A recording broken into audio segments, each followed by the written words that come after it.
Здравейте, приятели! Аз съм Лора и много обичам да пътувам. Добре дошли на остров Бали. Остров Бали! Остров Бали! Остров Бали! Бали! Бали! Добре дошли в Бали!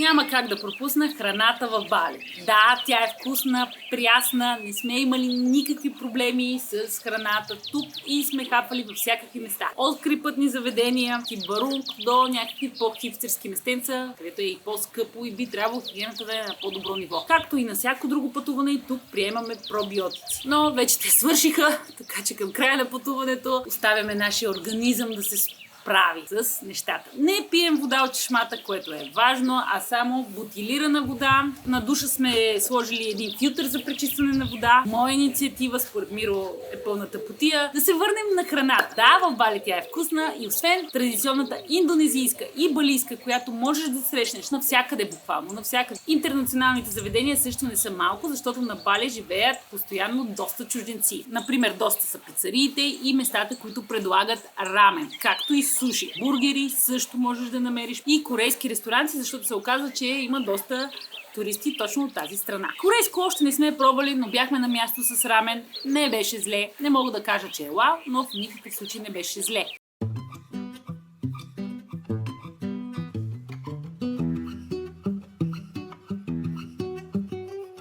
Имаше един филм с една артистка, такава по-пухкава и американска, и отива с някакъв топ-газарна вечеря в лъскав ресторант и това е първото нещо, което поднасят и тя тръгва да яде кърпичката и казва, без да е разгъва, тя не знае, че е кърпичка и казва, малко е жило, се справили добре.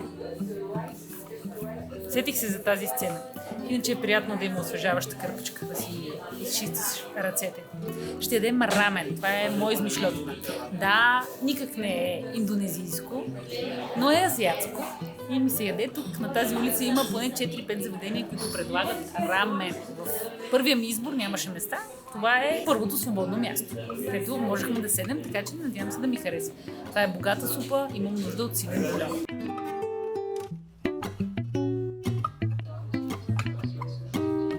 Добре, има вкус на жарено свинско и бульона е доста плътен. Никак не се оплаквам.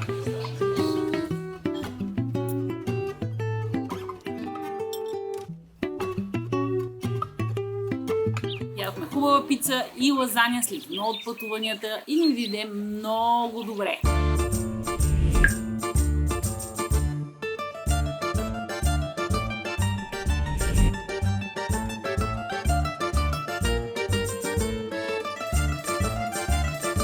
Бонжорно! Пренесохме се в Италия директно от скутера, защото тук има и хубави интернационални ресторанти. Последните дни ядем доста ориз с всякакви меса и местна кухня. Днес ще заложим на италианска пица и лазаня с студен чай. Тази е с бората, я да я разрежем. Сочна, сочна. Коричката изглежда много добре.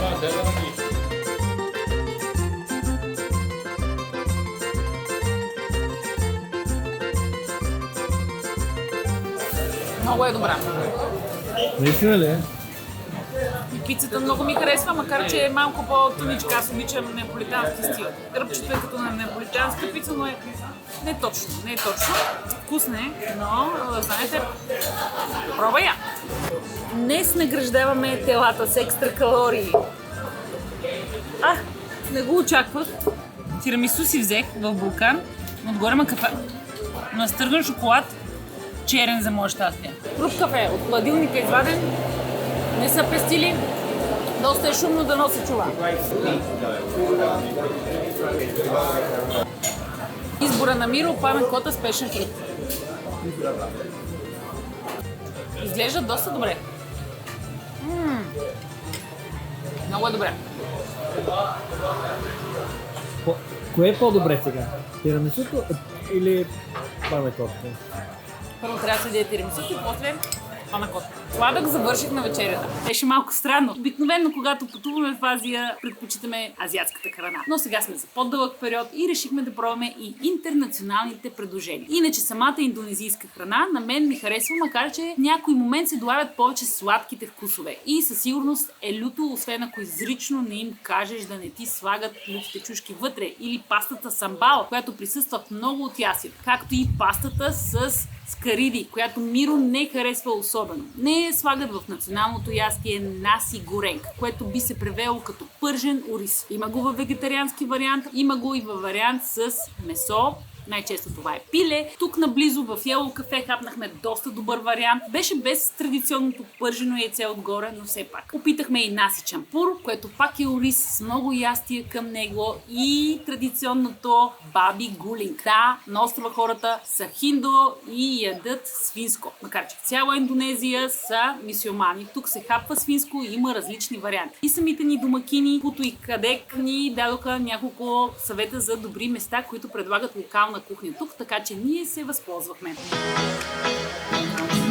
Да, правилно виждате.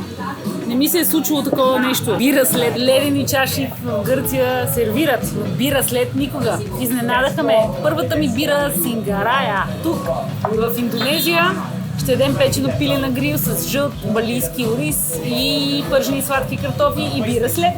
Да видим. Как е? Разредена? Не, все още леда не се е разтопил, не мога да го твърдя. Охладена, но след малко ще бъде разредена. Явно пиеш бързо да не се разреди. Странно ми е. Сладки картофи, пържени с бира. Жълти са. Много жълти.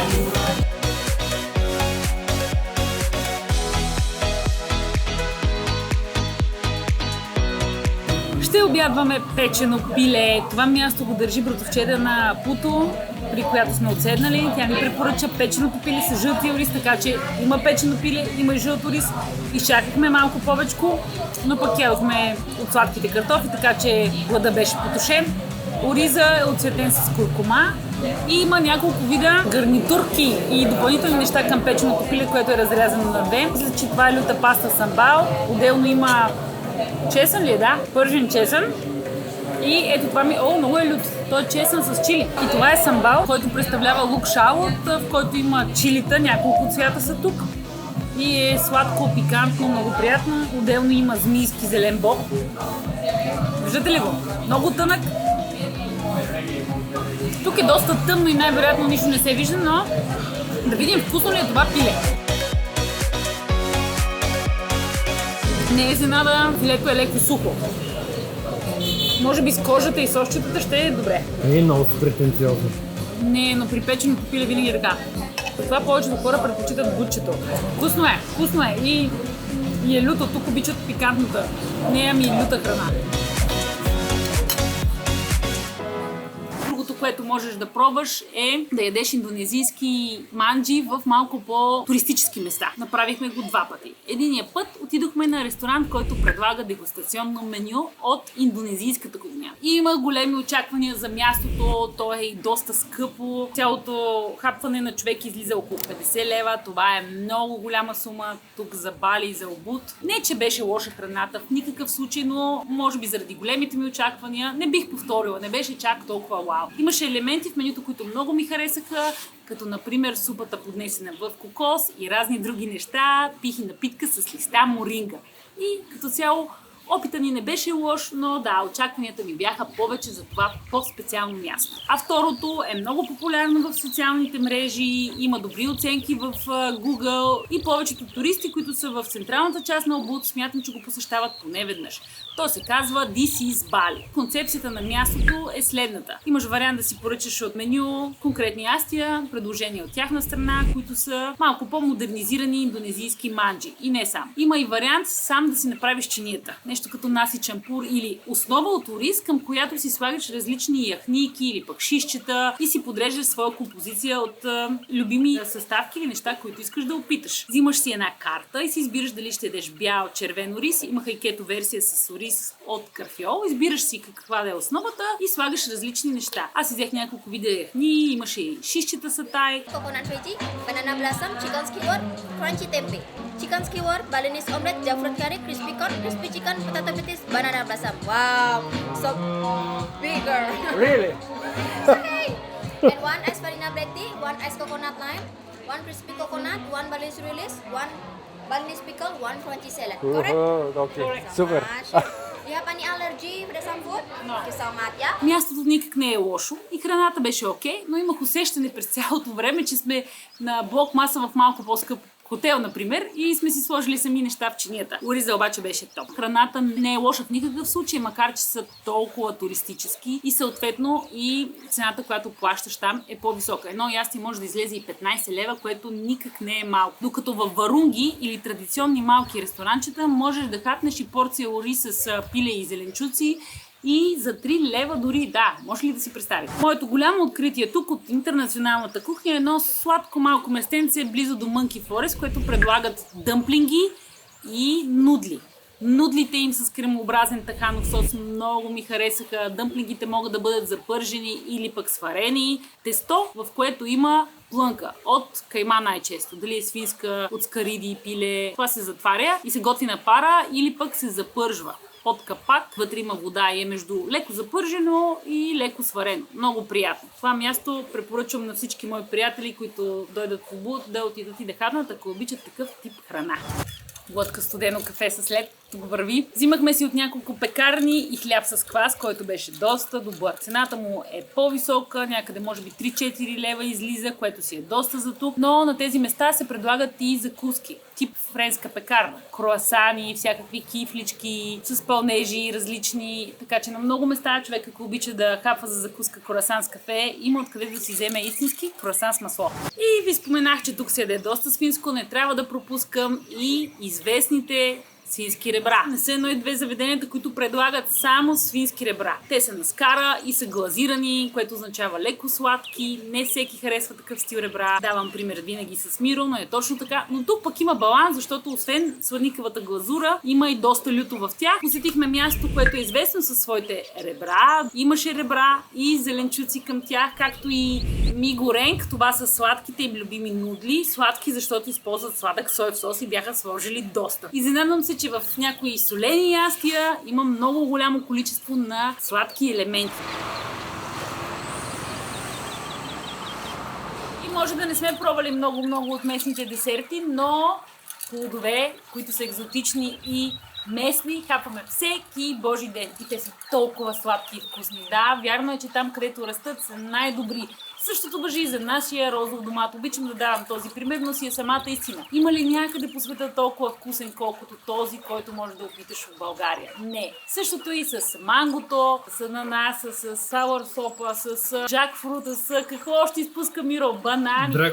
Драконовия плод, добре озрялата папая, салака, който е змийски плод и го има само тук на Бали, може би различни части на Индонезия. Хубаво е, че има и места, които предлагат супер добро кафе. Кафето Old Friends най-много ми хареса от всички места, на които бяхме до сега. Те си пекат кафето и беше много вкусно напитката с кафе и кокосово мляко, която там опита. Но не са малко местата, които без да са препоръчани, можеш да пробваш хубаво еспресо, кафе. Тук кафе културата е доста широко разпространена и не знам дали заради самите балийци или пък заради туристите или заради микса от двете, но на много места може да пиеш приятно кафе. Отидохме и на матча клас. Да, матчата идва от Япония, Киото е мястото, знам го много добре, но все още не съм стигнала до страната на изгряващото слънце. 2 часа прекарахме там и беше феноменално. Тестинг матча. Голямо преживяване за мен. Миро не е фен на тази напитка, затова се задоволи с приготвяне на кафе, даже си изпече кафе. Много приятни 2 часа изкарахме там. Прекрасно място. Ако обичате кафето и зеления чай, посетете го.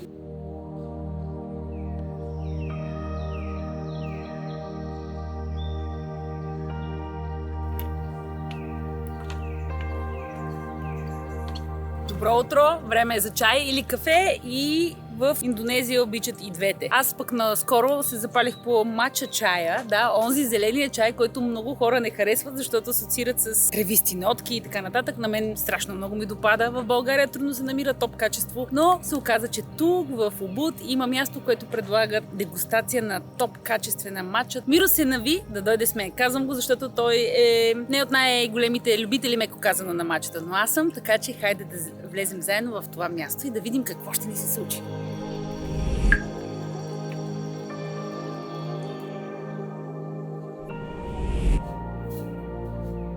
Make it hot, the aroma like bucket of rose, but if you make it ice, it's more like fruity.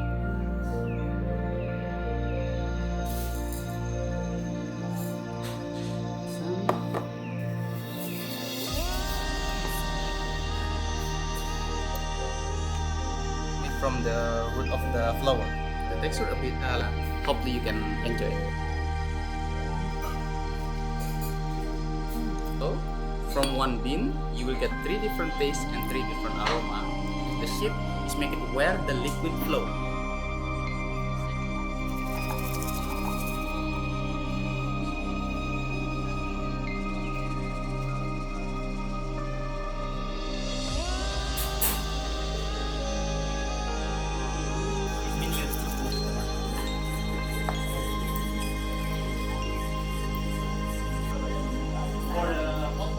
Wow, so smooth like a butter.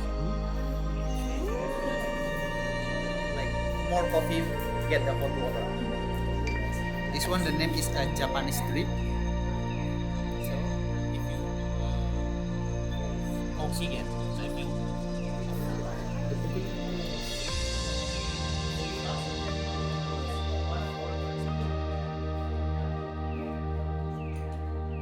С скутера се предвижваме основно, казах. И не извинаваме по принцип кой знае колко километри, защото дистанциите тук са малко, но пък си има задръстване. Няколко пъти до сега зареждахме и изненада бензиностанциите, които са тук в Убуд, изглеждат ето така.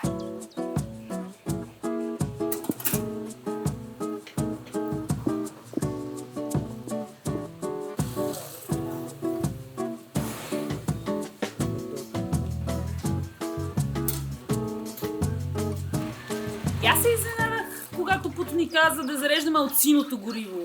Тогава си помислих, как по дяволите ще видим кое е синьото? Вижда се, не се притеснявайте, тази колба, която е разграфена. Пълнене на скутърчето ни излиза около 10 лева. Не съм сигурна дали събира 5-6 литра, но не зареждаме със сигурност всеки ден. Особено ако се шматкаме само из Убуд. Ако ходим някъде по-далече, естествено ще трябва да сипем. Няма как. Най-дългата дистанция, която минахме за ден, беше 130 км. И после гърба ме болеше и трябваше да ходим на спа.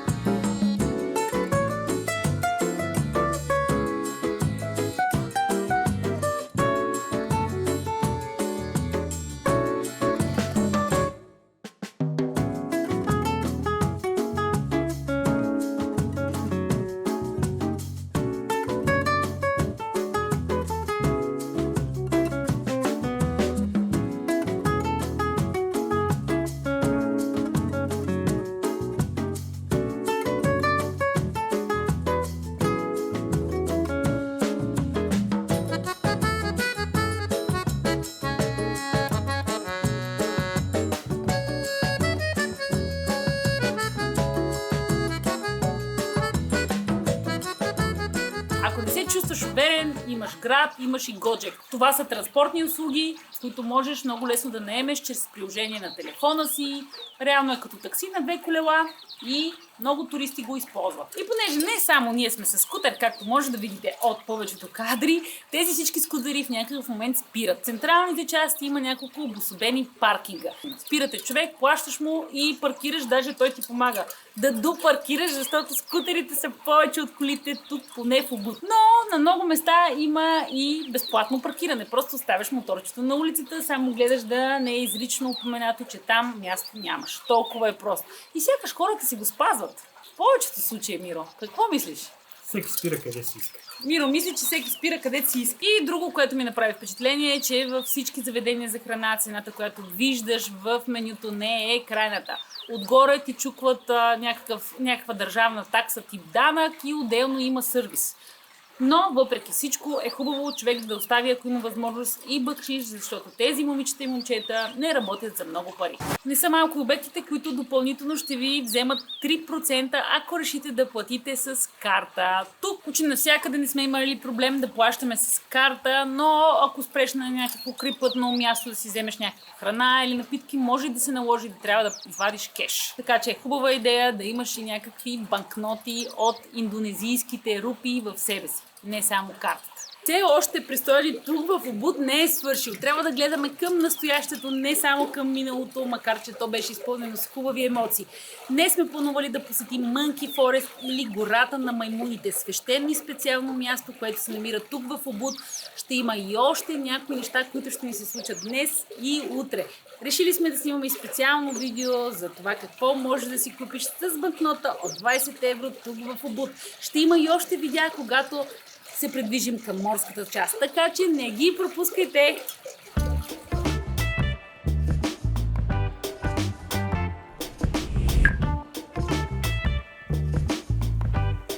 Това е входа на гората на маймуните, свещената гора на маймуните тук в Убуд. Има предупредителни табели, на своя отговорност влиза всеки и си пази вещите. Много клипчета сме изгледали в интернет на палави маймуни, които крадат, качват се върху хората, взимат им телефони, не дай Боже. Хайде да разглеждаме!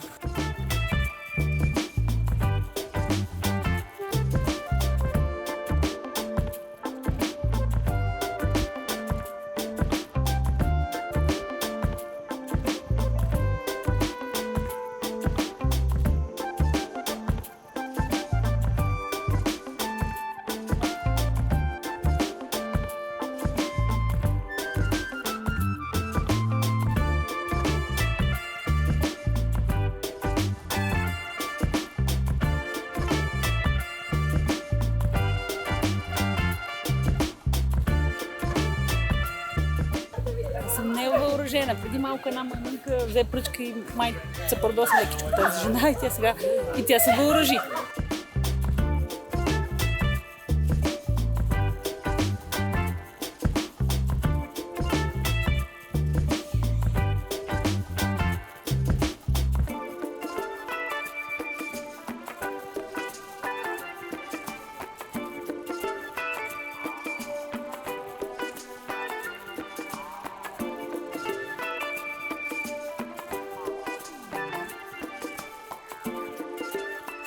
Гледала съм много клипчета как примерно нападат хора, но в повечето случаи човека предизвиква животното, даже в почти всички случаи. Нагазваме в тяхната територия, искаме топ кадър, селфита, да ги нахраним. Сега видях една жена, която се опита да погали една маймунка. Това са диви животни и трябва да има респект към тях.